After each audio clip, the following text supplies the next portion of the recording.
Good morning students.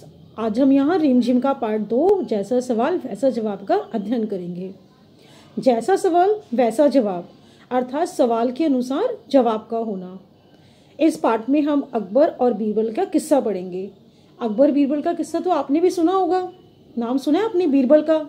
Birbal अपनी हाजिर जवाबी के लिए, तुरंत जवाब देने के लिए और अपनी चतुराई के लिए बहुत प्रसिद्ध है।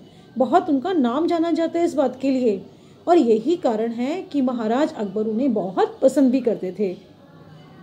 हम पढ़ेंगे, बादशाह अकबर अपने मंत्री बीरबल को बहुत पसंद करता था। बीरबल की बुद्धि के आगे बड़े बड़ों की भी कुछ नहीं चल पाती थी। इसी कारण कुछ दरबारी बीरबल से जलते थे। अब बीरबल तो बहुत चतुर थे, बहुत समझदार थे, इसीलिए महाराज अकबर उन्हें बहुत पसंद करते थे।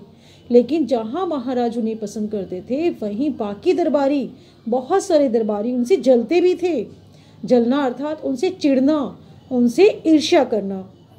वे बीरबल को मुसीबत में फंसाने के नए नए तरीके सोचते रहते थे, नई नई योजनाएं बनाते रहते थे। अकबर के एक खास दरबारी ख्वाजा सरा को अपनी विद्या और बुद्धि पर बहुत अभिमान था। अभिमान होना, घमंड होना। ख्वाजा सरा अपने आप बहुत घमंडी थे, वो अपने आप को बहुत होशियार समझते थे और बीरबल को तो वे अपने सामने निरा बालक और मूर्ख ही समझते थे। उन्हें लगता था कि बीरबल तो बिल्कुल मूर्ख हैं, वे एक बच्चे के समान हैं। लेकिन अपने ही मानने से तो कुछ होता नहीं। दरबार में बीरबल की तूती बोलती थी और ख्वाजा साहब की बात ऐसी लगती जैसे नक्कार खाने में तूती की आवाज़। अब ख्वाजा सरा के मानने से तो कुछ होगा नहीं कि बीरबल मूर्ख हैं, क्योंकि बीरबल तो असल में बहुत समझदार थे। इसीलिए पूरे दरबार में बीरबल की तूती बोलती थी। तूती बोलना उनके नाम का प्रभाव होना। सभी उनके नाम से प्रभावित थे। सभी बीरबल की चतुराई से, उनकी समझदारी से, उनकी हाजिर जवाबी से प्रभावित थे। सब जानते थे कि बीरबल बहुत होशियार है। इसीलिए अकेले ख्वाजा साहब के मानने से तो बीरबल मूर्ख साबित होंगे नहीं। ख्वाजा साहब की चलती तो वे बीरबल को हिंदुस्तान से निकलवा देते, लेकिन निकलवाते कैसे? ख्वाजा साहब बहुत चिढ़ते थे बीरबल से। उनके अगर वश की बात होती, अगर उनके पास कोई पावर होती तो वे तो क्या करते, बीरबल को पूरे हिंदुस्तान से ही बाहर निकलवा देते। मतलब वे उसको केवल दरबार से नहीं निकालते, वो तो उससे इतना जलते थे, इतना चिढ़ते थे कि अगर उनके हाथ में कोई पावर हो वे तो पूरे देश से ही निकाला देते उनको। लेकिन ख्वाजा सरा के चाहने से तो कुछ होगा नहीं। उनके चाहने से तो बीरबल को हिंदुस्तान से, देश से बाहर निकाला जाएगा नहीं। एक दिन ख्वाजा ने बीरबल को मूर्ख साबित करने के लिए बहुत सोच विचार कर कुछ मुश्किल प्रश्न सोच लिए, क्योंकि उन्हें विश्वास था कि बादशाह के उन प्रश्नों को सुनकर बीरबल के छक्के छूट जाएंगे। छक्के छूटना, बहुत घबरा जाना, कुछ भी समझ में नहीं आना, और वे लाख कोशिश करके भी संतोषजनक उत्तर नहीं दे पाएगा। फिर बादशाह मान लेगा कि ख्वाजा सरा के आगे बीरबल कुछ नहीं है। देखा आपने, ख्वाजा सरा ने बीरबल को मूर्ख साबित करने के लिए क्या योजना बनाई। उन्होंने बीरबल को मूर्ख साबित करने के लिए कुछ प्रश्न सोचे, और उन्होंने सोचा कि जब वे बीरबल इन प्रश्नों के उत्तर नहीं दे पाएंगे तो बीरबल क्या हो जाएंगे, मूर्ख साबित हो जाएंगे। ख्वाजा साहब अचकन दाढ़ी पहनकर, अचकन एक पोशाक होती है जो एक लंबे कोट के समान होती है, अपनी अचकन पहनी, अपनी पगड़ी वगैरह पहनकर, अपनी दाढ़ी को सहलाते हुए, बहुत खुश होते हुए कहाँ पहुँचे, महाराज अकबर के पास।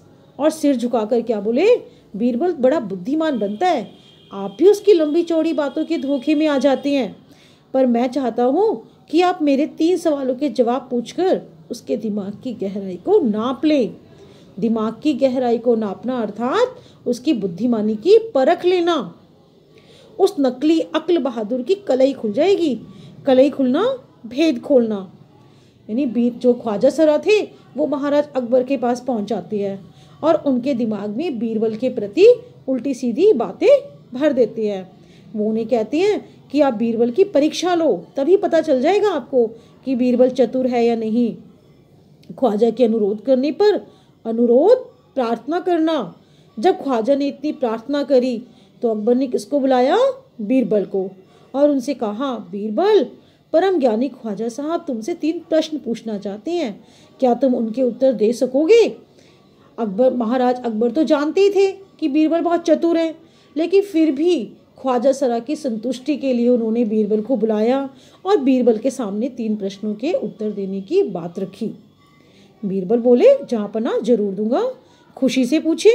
नहीं, बीरबल बिल्कुल नहीं घबराए, क्योंकि उन्हें अपनी चतुराई पर पूरा विश्वास था। वे बिल्कुल तैयार हो गए कि हाँ महाराज, आप मुझसे पूछिए, मैं आपके 3 प्रश्नों का जवाब दूंगा। ख्वाजा साहब ने अपने 3 सवाल लिखकर बीरबल को दे दिए। अकबर ने बीरबल से ख्वाजा का पहला प्रश्न पूछा, संसार का केंद्र कहाँ है?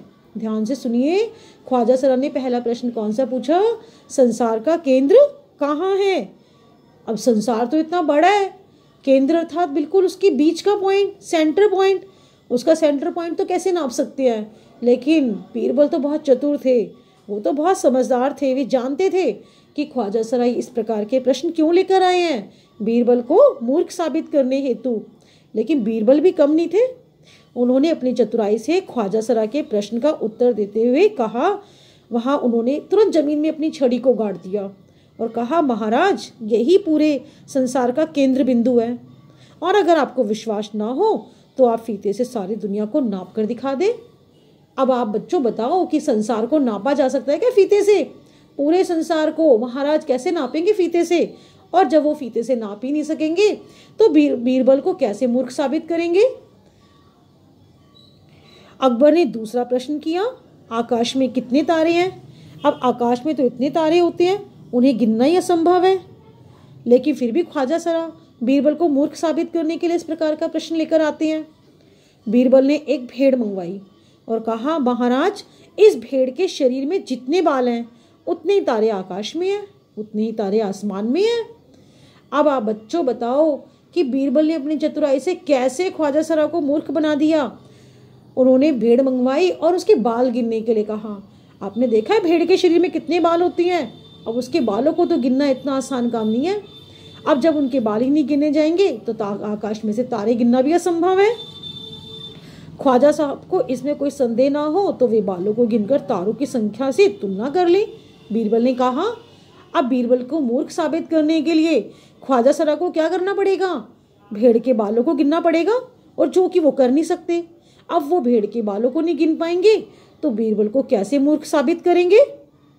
इसीलिए इस प्रश्न में भी बीरबल मूर्ख साबित नहीं हो सके। अब बारी थी तीसरे प्रश्न की। अब अकबर ने तीसरा सवाल किया, संसार की आबादी कितनी है? तीसरा प्रश्न कौन सा पूछा? संसार की आबादी कितनी है? आबादी अर्थात जनसंख्या, कि जो इतना बड़ा संसार है इसमें कितने लोग रहते हैं। अब आप बताओ बच्चों, इतनी जल्दी एक व्यक्ति पूरे संसार की जनसंख्या को कैसे गिन सकता है? लेकिन ख्वाजा सरा फिर भी इस प्रकार का प्रश्न लेकर आए। लेकिन बीरबल ने अपनी चतुराई से इस प्रश्न का भी जवाब दिया। वे बिल्कुल नहीं घबराए। उन्होंने कहा, जहाँपनाह, संसार की आबादी तो पल पल घटती बढ़ती रहती है, क्योंकि हर पल लोगों का मरना जीना लगा ही रहता है। बीरबल ने कहा महाराज से कि महाराज, संसार में तो कभी कोई जन्म लेता है, कभी किसी की मृत्यु हो जाती है, तो ऐसे एक जैसी संख्या तो रह ही नहीं सकती। बार बार जनसंख्या घटती बढ़ती रहती है। इसलिए सभी लोगों को एक जगह इकट्ठा किया जाए, तभी मैं उनको गिनकर ठीक ठाक संख्या बता पाऊंगा। अब महाराज ना तो सभी लोगों को एक साथ इकट्ठा कर सकते हैं, ना ही बीरबल उनको गिनेंगे। तो यहाँ भी क्या हुआ? कौन मूर्ख साबित हुआ? ख्वाजा सरा, और चतुर साबित हो गए बीरबल।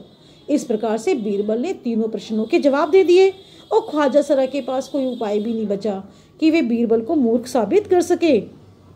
बादशाह तो बीरबल के उत्तरों से संतुष्ट हो गया, लेकिन ख्वाजा साहब नाक भौं सिकोड़कर बोले, ऐसे गोल मटोल जवाबों से काम नहीं चलेगा जनाब।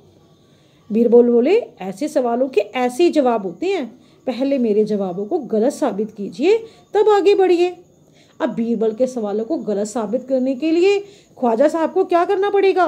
उनके सभी प्रश्नों को गलत साबित करने के लिए उन्हें भेड़ मंगवा के उनके बाल गिनने पड़ेंगे, सभी लोगों को एक साथ इकट्ठा करना पड़ेगा, पूरे संसार को फीते से नापना पड़ेगा, और जो कि ख्वाजा साहब खुद भी नहीं कर सकते। इसीलिए वे अपने प्रश्नों के जाल में स्वयं फंस गए और बीरबल अपनी चतुराई से यहाँ पर भी चतुर साबित हो गए। ख्वाजा साहब से फिर कुछ बोलते नहीं बना अर्थात वे वहीं के वहीं चुप रह गए, और यहाँ पर फिर बीरबल एक बार अपनी चतुराई के कारण जीत गए।